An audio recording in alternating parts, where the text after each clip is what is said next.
Sebagian warga Kota Loksmawe masih membuang sampah sembarangan. Meski pemerintah Kota Loksmawe telah memasang pamflet larangan membuang sampah, namun larangan tersebut tidak diindahkan oleh warga.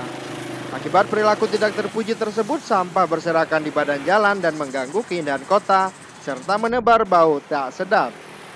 Salah satu lokasi yang menjadi tempat pembuangan sampah sembarangan yang dilakukan oleh warga yaitu di Jalan Merdeka dekat Jembatan Cunda. Sampah rumah tangga dibuang di pinggir jalan masuk ke Kota Loksmawe. Selain mengganggu keindahan kota, sampah yang dibuang di pinggir jalan ini menyebabkan bau tak sedap kepada setiap warga yang melintas di jalan ini.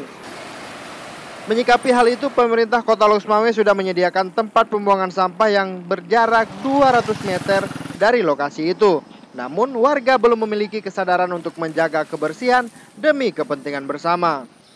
Muhammad Husaini, salah seorang warga Loksmawe, mengaku prihatin dengan perilaku masyarakat. Padahal selain menjaga kesehatan, menjaga kebersihan juga dianjurkan dalam agama Islam yang dianut masyarakat Aceh. Sangat mengganggu. Ini dah kawasan kota kan. Apa cerminan dari masyarakat lain yang datang bertandang kat sini nak tengok keadaan Aceh, ya, Serambi Mekah.